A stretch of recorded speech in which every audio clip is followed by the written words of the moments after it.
हम लोग बैगेज से स्टार्ट कर रहे हैं। कल जो पढ़े थे पहले वो रिवाइज करते हैं, फिर न्यू पार्ट स्टार्ट करेंगे। रेडी? यस। बैगेज के ऊपर में रेट क्या है? 35%। ठीक है, हमने अभी तक सोशल वेलफेयर सरचार्ज के बारे में नहीं पढ़ा, बट जैसे आपके इनकम टैक्स में हेल्थ एंड एजुकेशन सेस होता है 4%, है ना, जितना भी टैक्स है उस पर लगा हुआ है, वैसे ही कस्टम्स में जितना भी आपका ड्यूटी आएगा उसके ऊपर 10% सोशल वेलफेयर सरचार्ज लगेगा। आज हम देखेंगे कौन से अमाउंट पे एग्जैक्टली लगेगा, कौन से ड्यूटी पे एग्जैक्टली लगेगा, बट अभी ये जो चैप्टर है इसमें हमारे पास सिर्फ कस्टम्स ड्यूटी है, तो हम सिर्फ उसी पे 10% लगा लेंगे। सिंपल, ठीक है। गुड्स जो है it includes baggage also. Baggage accompanied हो या अनअकम्पनीड, दोनों भी इंक्लूड होंगे, बराबर। अकम्पनीड के केसेस तो हम अभी देख रहे थे, ठीक है, अनअकम्पनीड अभी तक नहीं देखे हम लोग, ठीक है। इसके अलावा it does not include motor vehicle. गाड़ी आप बैगेज बना के लेके आ सकते हो क्या? Answer is no. Owner of the baggage has to declare its contents to PO, जो कस्टम्स ऑफिसर है उसको बराबर से डिक्लेरेशन फॉर्म में बता के दो कि हमारे बैगेज में क्या क्या आइटम्स है। ये बोलता है सेक्शन 77। 78 बोलता है rate of duty. Baggage form जो रहेगा, बैगेज डिक्लेरेशन फॉर्म जब दिया वो दिन का लगेगा। सिंपल। नेक्स्ट पार्ट जो है ये बोल रहा है category, origin country, allowed duty free. कुछ कुछ केसेस में है ना हमको ड्यूटी फ्री अलाउ किया जाता है, जैसे कि फर्स्ट कैटेगरी आपका इंडियन रेसिडेंट है, फॉरेनर रिसाइडिंग इन इंडिया है, या टूरिस्ट है बट इंडियन ओरिजिन का है, other than Nepal, Bhutan, Myanmar. इसके लिए क्या लिमिट्स है? Used personal effects without any limits, पूरा की पूरा ला सकता है। गवर्नमेंट के पास पावर है यूज्ड पर्सनल इफेक्ट्स कितने टाइम के लिए है ऐसा बोलने का, बट वो हमारे स्कोप के बाहर है, बराबर। यस। सेकेंड, ट्रैवल सोवेनियर्स, कुछ निशानियाँ आप बाहर जाते हो तो उधर से लाने की, यस, उसमें भी कोई लिमिट नहीं है। नेक्स्ट इज, इसके अलावा कोई भी आइटम्स अदर देन एनेक्शर 1 कितने तक का ला सकते हो?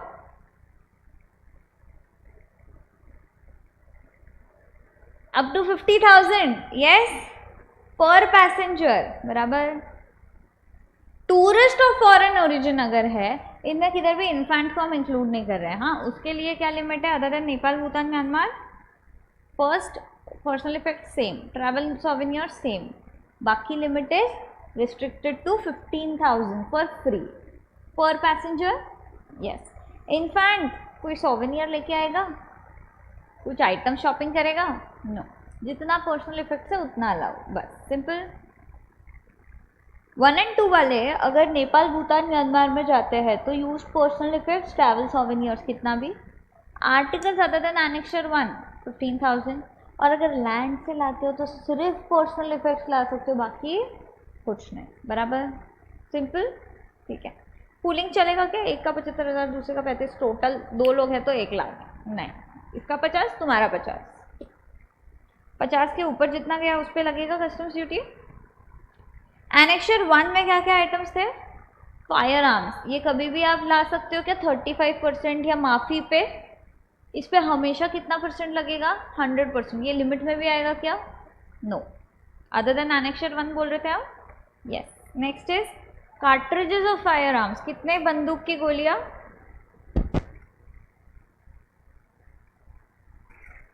मोर देन 50 है क्या? एक्सीडिंग 50 है मेरे ख्याल से, हाँ, प्लस 50, बराबर। सिगरेट्स 100, सिगरेट सीधा डबल। सिगार 25, टोबैको 125, याद रहता है ना, यस। नेक्स्ट क्या है? अल्कोहलिक लिकर और wine 2 litres, gold, silver other than ornaments, मतलब ऑर्नामेंट्स ला सकते हैं क्या? यस। एलसीडी, एलईडी टीवी, बराबर। अब इन्होंने ना एक और रूल दिया है, उसमें ऑर्नामेंट्स के लिए अलग से लिमिट दी है, ठीक है, मतलब ये बेनिफिट तो आपको हर एक इंसान को मिलेगा, इसके अलावा कुछ और बेनिफिट्स दिए, देखे।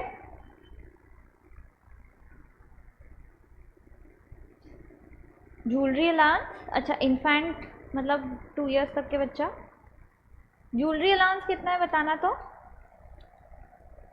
Person residing abroad for more than 1 year, खाली तब मिलेगा जब आप अब्रॉड 1 साल से ज़्यादा रहो तो, बराबर। 1 साल से कम रहे तो मिलेगा क्या benefit? Answer is no, additional benefit है ये। इसमें नहीं आते हो तो ऊपर वाला बेनिफिट तो आपको मिल ही रहा है, इसमें आते हो तो भी ऊपर वाला बेनिफिट आपको अलग से मिल रहा है, ये अलग से बेनिफिट है। कोई भी कंट्री से अगर आते हो तो आप ज्वेलरी कितने तक का ला सकते हो? ज्वेलरी का शौक ज़्यादा किसको होता है? विमेन, लेडीज को ज़्यादा होता है। तो लेडी पैसेंजर के लिए the limit is 40 grams with a value cap of 1 lakh. अभी तो 10 ग्राम भी मतलब ठीक है, अभी क्या कर सकते हैं, लिमिट्स यही है। मैक्सिमम 40 ग्राम्स जिसका वैल्यू अप टू कितना है, तो 40 ग्राम्स और 1 lakh which ever is lower, उतना तुम ला सकते हो। जेंटलमैन के लिए 20 ग्राम या 50,000, सिंपल। यह है आपका ज्वेलरी का अलाउंस, समझे का। इसके अलावा एक और चीज़, जब भी आप स्टूडेंट हो, आप बाहर से आ रहे हो सकता है लैपटॉप लेके आओ, हमने बोला लैपटॉप विदाउट एनी लिमिट, एक लैपटॉप का हम पूरा अलाउ कर रहे हैं आप, बट पर्सनल कंप्यूटर का हम नहीं अलाउ करेंगे। लैपटॉप, टैबलेट, ये अगर रहा और आप 18 ईयर्स प्लस हो तो हम आपको लैपटॉप कंप्यूटर जो है वो लाने देंगे।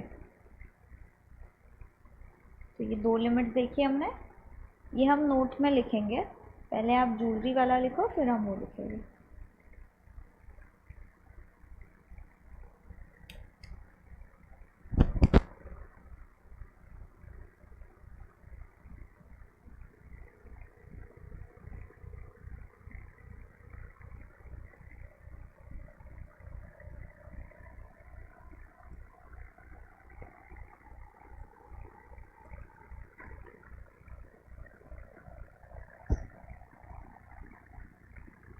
Articles allowed free of duty.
Done, देखो note,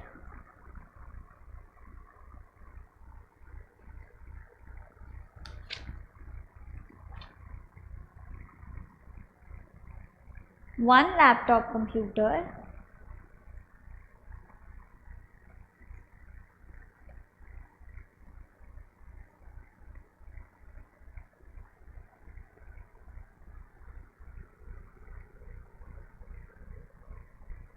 when imported into India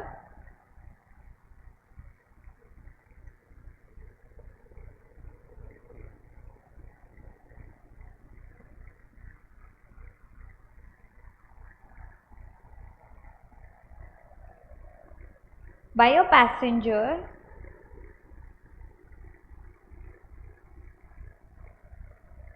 of the age 18 years or above, let's see, other than member of crew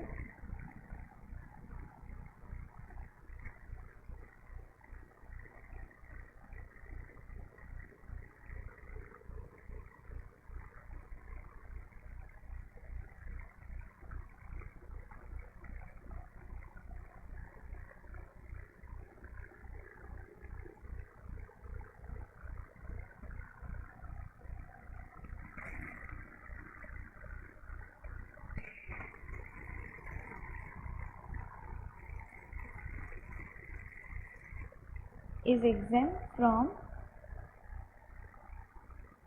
whole customs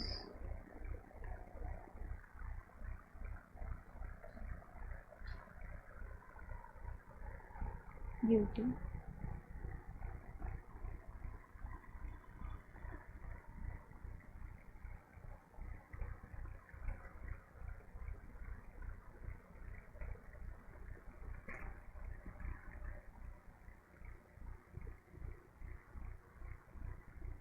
लिखा?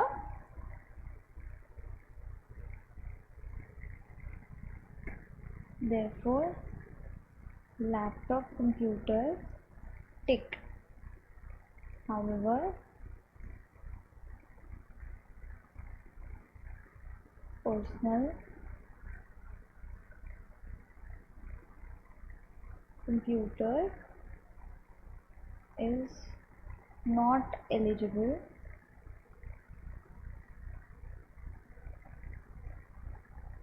for such exemption.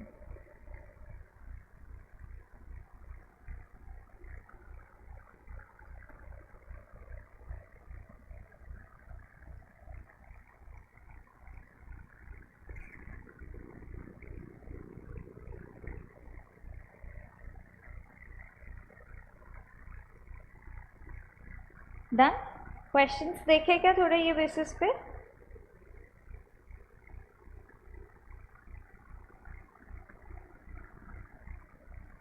Mr. Sujoy, an entrepreneur, went to London to explore new business opportunities on 1/4/23. His wife also joined him in London after 3 months.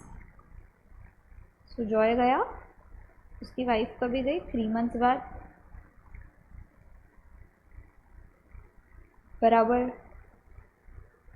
The following details are submitted by them with the customs authority on their return. On return कभी आए? 1 साल हुआ क्या? Very good. ठीक है. इसकी wife कब गई? 3 months बाद. मतलब वेरी गुड. इसको हुआ क्या 1 साल? नहीं. यूज्ड पर्सनल इफेक्ट्स 80,000 चलेगा. 2 music systems each worth 50,000. The jewelry brought by Mr. Sujoy were 48,020 grams and the jewelry brought by his wife was 96,040 grams. With reference to baggage rules, determine whether Mr. and Mrs. Sujoy will be required to pay any customs duty. If yes, then how much?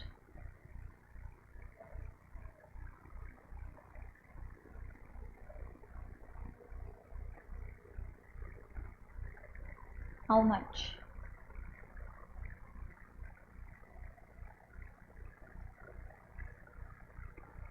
बताओ कौन से amount पे?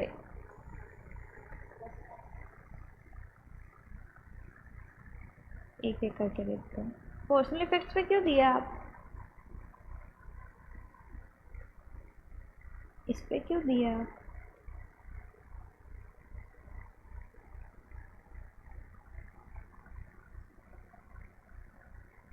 किसको allowed है? Allowed है? Allowed. और कुछ monetary limit है क्या? तो फिर इस पे क्यों टैक्स लगा रहे हो? 50,000 अगर है तो, है ना? म्यूजिक सिस्टम का लिमिट कितना है? कितना कर सकता है ये, समझे? इधर पे भी नील। नेक्स्ट। हाँ तो वाइफ का भी सेम नील ही आएगा, मतलब वही कह रही थी, सेम नील।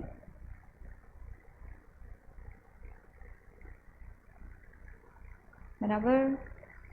नेक्स्ट है ज्वेलरी। ज्वेलरी सुजॉय में कितना आएगी? इधर पे पूरी की पूरी, सॉरी 50,000 तो आपने ऑलरेडी यूज़ कर लिया है, तो अपने पास कुछ है क्या थ्रेशोल्ड यूज़ करने के लिए? 96,000 पे 35% लगेगा वाइफ को। हाँ 50,000 का जो लिमिट है वो इन जनरल है, अदर देन एनेक्सर 1।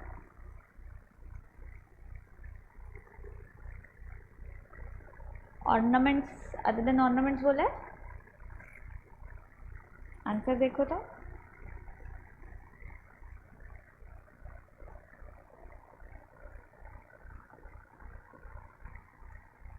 पढ़ो आंसर।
अच्छा, ये जो सारे रूल्स है हमको इंडिविजुअली अलाउ कर रहे हैं अलग अलग लिमिट्स। जो नेक्स्ट रूल है वो बोलता है ट्रांसफर ऑफ रेसिडेंस। अब घर शिफ्ट कर रहे हो, अगर आप खुद आ रहे थे तो आपके लिए 15,000 50,000 एज द केस में भी लिमिट था। आप अगर 1 साल से ज़्यादा रुक के आ रहे थे तो आपके लिए ज्वेलरी का भी एक्स्ट्रा लिमिट था। आप अगर स्टूडेंट हो 18+ के या कोई भी हो, एक लैपटॉप कंप्यूटर ला सकते हो। Personal computer however we have not allowed. Yes, ठीक है। इसके अलावा एक जो लिमिट है वो किसको दी गई है? अगर आप आपका घर शिफ्ट कर रहे हो, ठीक है। A person who is engaged in a profession abroad or is transferring his residence to India will be allowed duty-free clearance of articles on his return in the manner given in the appendix below. This allowance would be in addition to the general duty-free baggage. बराबर? Yes. अब समझना, आप जितना दिन उधर रुकोगे उतना ज़्यादा आपका सामान रहेगा, उतना ज़्यादा अलाउंस देंगे हम। अगर 3 से 6 महीने उधर आप रुकते हो तो personal and household articles कितना भी ला सकते हो. रूल 3 में हम बोल रहे थे पर्सनल इफेक्ट, इधर personal and household articles बोल रहे हैं. Correct. Other than those mentioned in annexure, मतलब एनेक्चर 1 इधर भी नहीं ला सकते हो, और एनेक्चर 2, इधर एक और एनेक्चर इंट्रोड्यूस हुआ, but including articles mentioned in annexure 3. मतलब कि हमको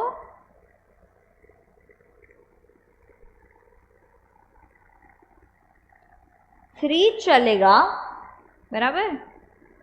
1 नहीं, 2 नहीं, 3 yes, up to an aggregate value of, तो एडिशनल 60,000 मिल रहा है क्या हमको, अगर हम 3 to 6 मंथ्स रह रहे हैं अब्रॉड तो, बराबर. Yes. From 6 months up to 1 year, तो अगर मैं आपको बोलूँ 6 months to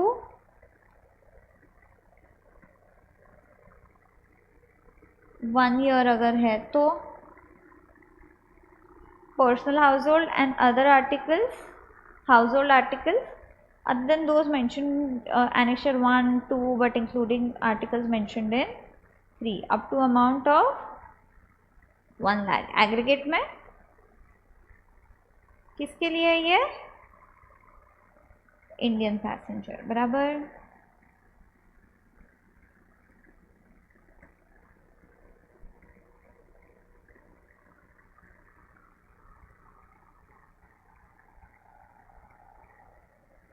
personal and house hold effects, जिसमें 1 नहीं, 2 नहीं, बट 3 चलेगा. यस. किसके लिए है ये,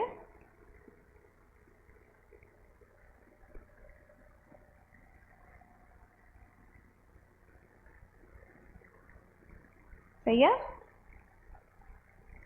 3 से 6 महीना कितना, 60,000. 6 months to 1 year 1 lakh.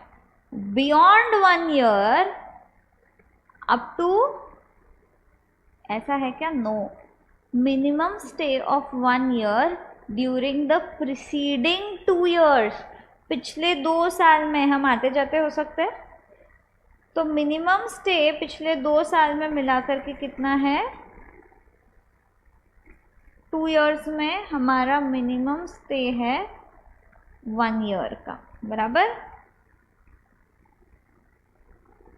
समझे. Personal and household articles other than same to same, कितने अमाउंट तक का, 2 lakh. The Indian passenger should not have availed this concession in the preceding 3 years. Condition एक ही है, हम आपको एडिशनल बेनिफिट दे रहे हैं. ऊपर तो 1 ही लाख दे रहे थे, अभी 2 लाख दे रहे हैं, बट कंडीशन हमारा ऐसा है कि पिछले 3 प्रीसीडिंग फाइनेंशियल ईयर्स में आपने ये जो कंसेशन है ये नहीं लिया हो, बराबर. मिनिमम स्टे ऑफ 2 years और मोर, 2 साल या उससे ज़्यादा आप अब्रॉड रह चुके हो तो आप ये मेंशन आर्टिकल्स ला सकते हो. अमाउंट क्या है, 5 लाख, बराबर. बट किसके लिए है, जिनका मिनिमम स्टे कितना है, 2 years. Minimum stay of 2 years abroad immediately preceding the day of his arrival on transfer of residence. The shortfall up to 2 months in stay abroad can be condoned by AC or DC.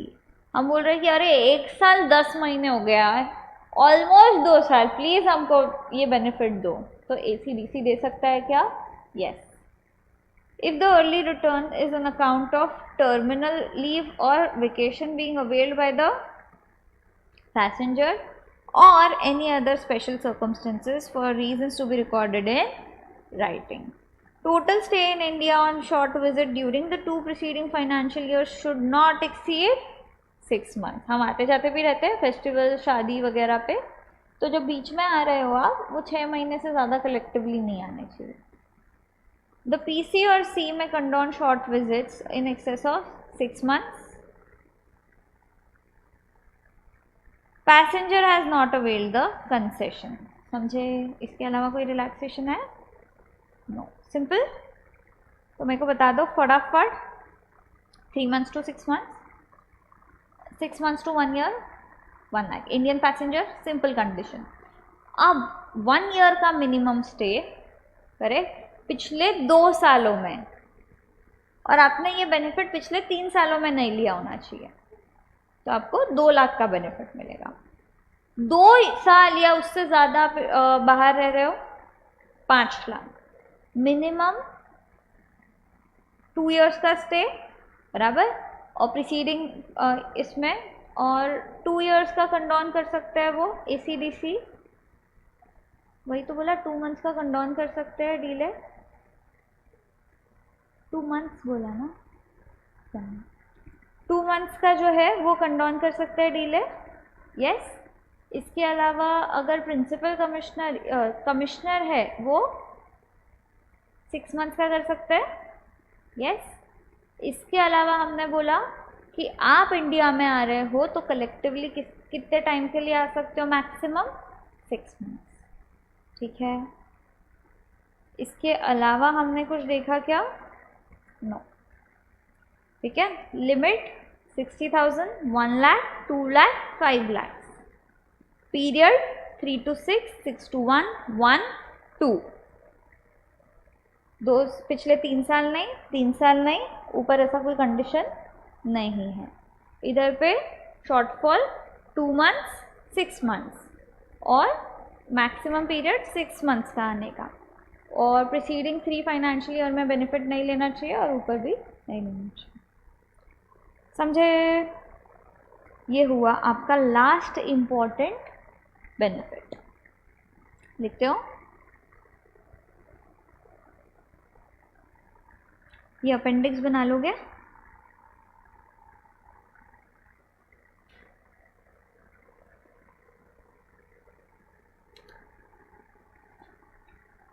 अच्छा, annexure 1, 2 के items नहीं ला सकते हो, 3 के ला सकते हो?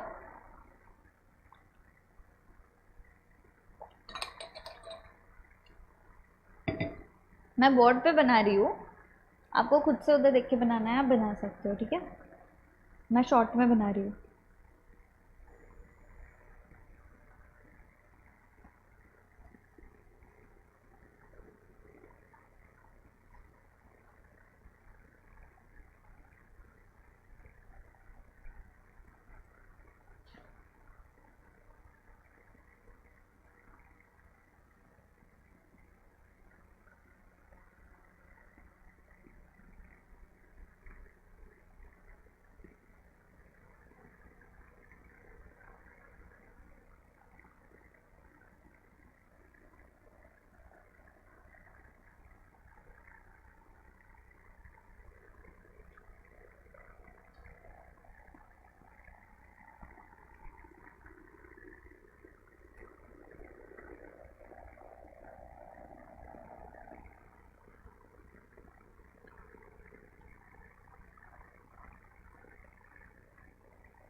सामने दिया है अगर आपको रेफर करना है।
जूम करना है, डन।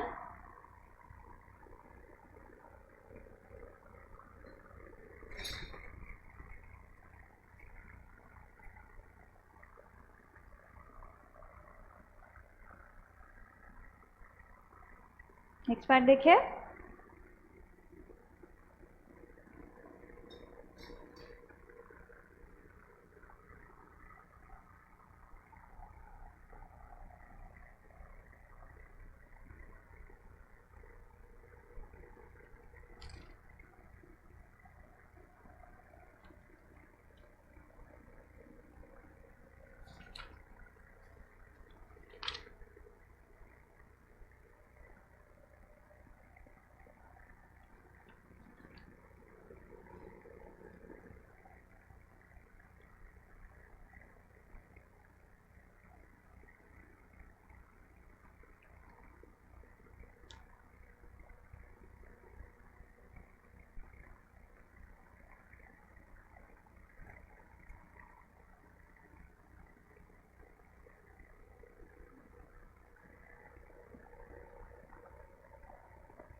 करेंसी अगर लेके आ रहे हो तो वो फेमा के रूल्स लगेंगे आपको।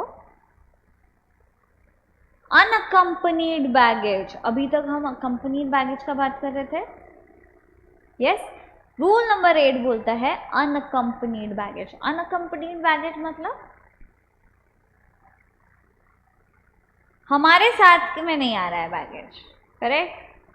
फर्स्ट केस है जो बोल रहा है हम पहले आ गए,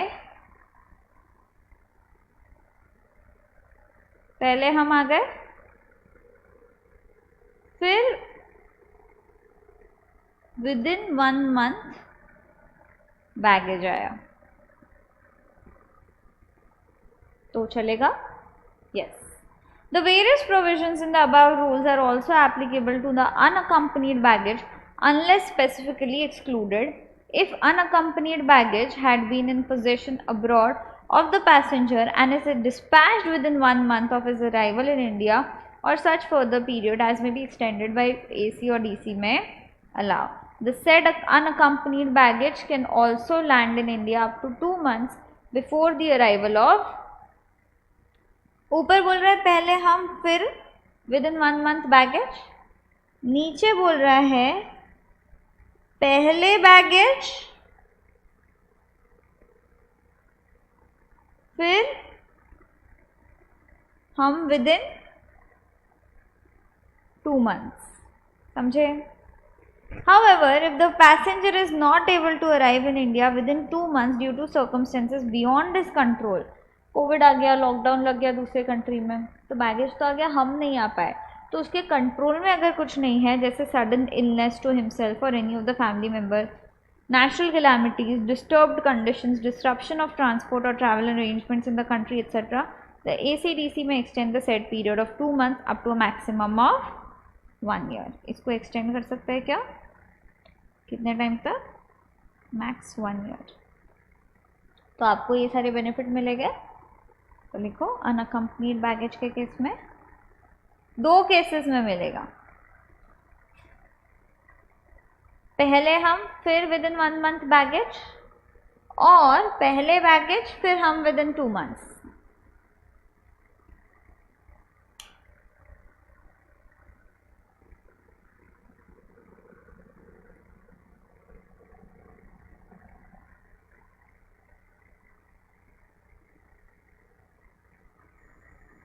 डन।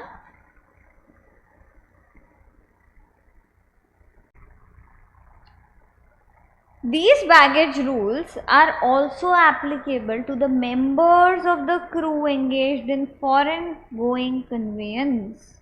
तो crew को भी ये rules लगेंगे क्या?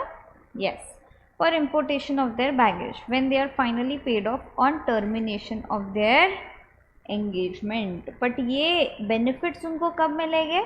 ओनली 1 टाइम, जब वो लास्ट ट्रिप करेंगे उनका टर्मिनेशन के टाइम, तब उनको मिलेगा। अगर हमने उनको हमेशा अलाउ किया तो वो बढ़िया बिजनेस चालू कर देंगे, हर जगह जाओ, 50,000 तक का लिमिट है, बढ़िया लेके आओ और बिना ड्यूटी के एंजॉय करो। यस, तो इसीलिए हमने बोला उनको देंगे, बट कब देंगे? जब उनका आखिरी ट्रिप रहेगा। Simple, only one time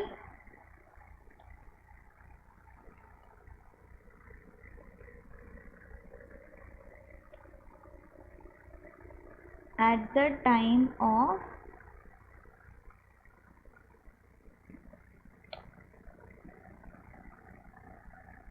only once at the time of last trip। ठीक है।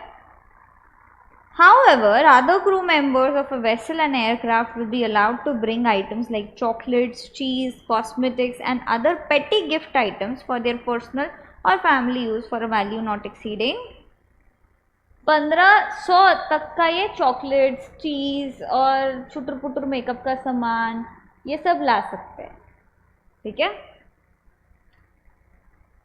Only once at the time of last trip, ये हो गया। और ये बोलता है क्रू के लिए कितना अलाउड है? ओनली, बराबर। वो भी किस लिए? चीज़, chocolates, cosmetics,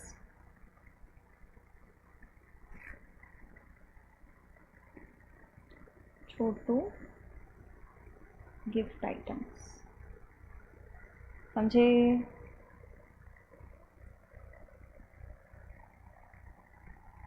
Family under these rules includes all persons who are residing in the same house and form part of the same domestic establishment. Goods listed in Annexure 1, 2, 3 are given below. Annexure 2 इधर दिया है, 3 इधर दिया है, but इसके पहले आप ये लिख लो, 2 बैगेज वाला, फिर हम उधर जाएंगे। Annexure 2 हम देखने जा रहे हैं। आप ये आइटम्स ला सकते हो क्या जो एनेक्सर 2 में है? हम बोल रहे हैं नहीं, वो जो 60,000 का रेसिडेंशियल ट्रांसफ़र वाला जो एक्स्ट्रा लिमिट था वो एनेक्सर 2 के लिए नहीं है, बराबर। तो कलर टीवी ला सकते हो क्या उधर से? नहीं। वीडियो होम थिएटर सिस्टम ला सकते हो क्या? No. Dish washer, domestic refrigerator about 300 litres capacity, deep freezer, ये सारे क्या बिजनेस आइटम्स है क्या जो घर के हैं, जो इधर का बिजनेस लोगों का ख़राब हो सकता है ये चीज़ों की वजह से।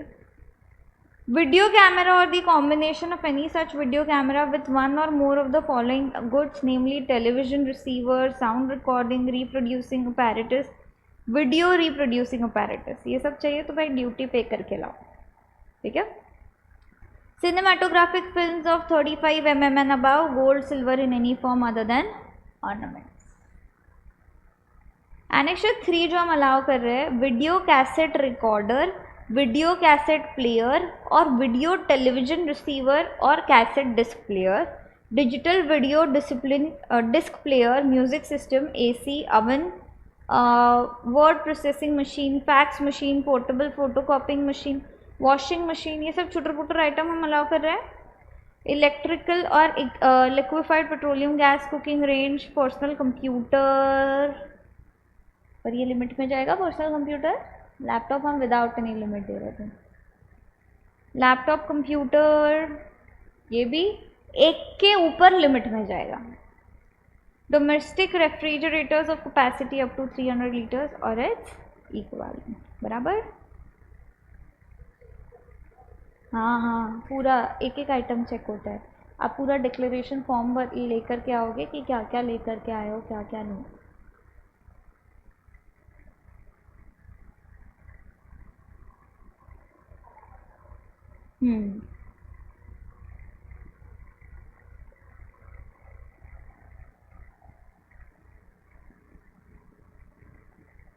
आप क्या करो, एनेक्सर 2 की लिस्ट याद रखना, जो बचा हुआ है वो तो हम वैसे भी दे रहे हैं।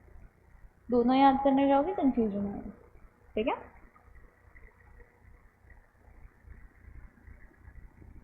डन,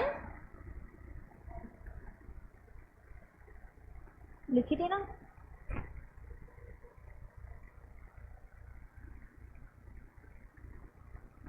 नहीं, 50,000 में बिठा पाए तो ठीक, नहीं तो ड्यूटी पे करो।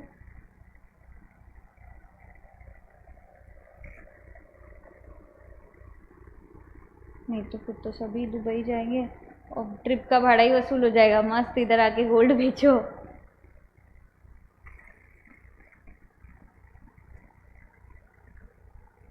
ये हो गया हमारा टेम्पररी डिटेंशन ऑफ बैगेज। अब क्या हुआ, एक फॉरेनर आया अपने कंट्री में, ओपीएम पता है आपको, इलीगल है इंडिया में। यस, सपोज कोई कंट्री में लीगल है, वो अपने साथ लेके आया वेप, ओपीएम, ये सारी चीज़ें। उसको नहीं पता था इलीगल है इंडिया में, बट उसने आने के बाद उसको पता चला तो बता दिया कि अरे मेरे पास तो ओपीएम है, मेरे पास वेप है। ठीक है, अगर उसने ईमानदारी से खुद से बता दिया तो कस्टम्स ऑफिसर उसको बोलेंगे कि तुम क्या करो, इसको अभी इधर रख दो, हमारी बॉर्डर में अंदर अलाउड नहीं है, तो आप इधर ही रख दो, जब आप वापस रिटर्न जाओगे लेके चले जाना। अगर आप हमारे से नहीं लेके जा पाए तो हम तुमको कुरियर कर देंगे।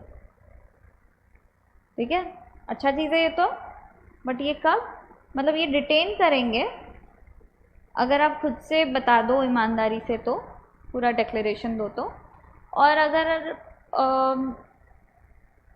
नहीं बताए, पकड़े गए या कुछ हुआ तो ये कॉन्फिस्केट करके बेच भी सकते, मतलब ये भी कर सकते, उसको सेल आउट भी कर सकते। यस, ये है टेम्परेरी डिटेंशन ऑफ बैगेज का part. Declaration is the essence, आपने बताना, ये बहुत ज़रूरी बात है। The declaration of the goods bought in is an absolute necessity. If the goods are not declared under 77, the passenger cannot subsequently claim the benefit under section 80 and the goods are liable for confiscation. अगर आप declare नहीं करते हो और पकड़े गए तो confiscate होंगे। Regulation in respect of baggage, इसमें खाली बोला है कि बोर्ड के पास पावर है कि चीज़ें जो है वो अलग अलग चीज़ों के ऊपर में रूल्स लेके आ सके। Baggage declaration form,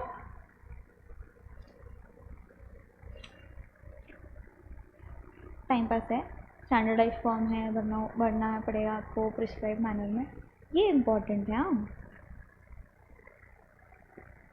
in the customs baggage declaration regulations, the baggage declaration will have to be filed only by those passengers who come to India and carry duty-payable or prohibited goods or have anything to declare.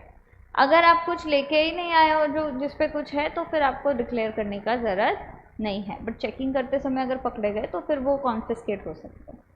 Yes, next part जो है interesting, CBIC wide circular number 8/2016 has clarified that the domestic passengers who board international flights in the domestic leg are not required to file the customs baggage declaration form. मतलब कि जैसे आप flight में अगर बैठोगे, अगर आपकी फ़्लाइट आ रही है लंदन से दिल्ली, बराबर, अरे तो आपको डिक्लेरेशन फॉर्म भरना पड़ेगा क्या? यस, बट ये जो फ्लाइट है ना, इसका जैसे आप ट्रेन देखते हो, एक सोर्स होता है, फिर उधर से उधर अलग अलग जगह पे जाता है, वैसे फ़्लाइट भी क्या होता है ना, एक सोर्स होता है, वहाँ से दूसरी जगह आता है, इधर पे लैंड करता है, स्टॉप लेता है, इधर किसी को चढ़ना रहे, मतलब टिकट इधर से भी बुक करना अवेलेबल है, इधर से दूसरी जगह पे कर सकते हो। जैसे अपने यहाँ पे जो फ्लाई 21 है ना, वो क्या करता है, पुणे से आता है, इधर आता है, गोवा जाता है, तो कनेक्टिंग है। ठीक है, तो अगर ये फ़्लाइट ओरिजिनली कहाँ से आई है, लंदन से, बट कहाँ पे लैंड कर रही है, दिल्ली में, ये मिस्टर ए है, इसको डिक्लेरेशन देना पड़ेगा। अब मिस्टर बी अगर है, ये क्या कर रहा है, दिल्ली में इसने टिकट बुक किया और दिल्ली टू मुंबई जा रहा है, भले ही वो फ्लाइट इंटरनेशनल है, बट इसका लेग जो है ये डोमेस्टिक है, तो इसको डिक्लेरेशन देना पड़ेगा क्या, आंसर इज नो। ये फ्लाई कर रहा है क्या इंटरनेशनल? नहीं। तो इसको लगेगा क्या? इसका क्लैरिफिकेशन आया, answer is no. Who board international flights in a domestic leg? International flight है बट डोमेस्टिकली हम ट्रैवल कर रहे, तो हमको लगेगा क्या डिक्लेरेशन फॉर्म? नो। समझे? तो इसी के साथ हम लोग का बैगेज होता है ख़त्म। अब आप क्या करो, इसको एक बार रीड करो और ये भी रीड कर लो। ये और ये नोट लिखना है तो लिख सकते हो।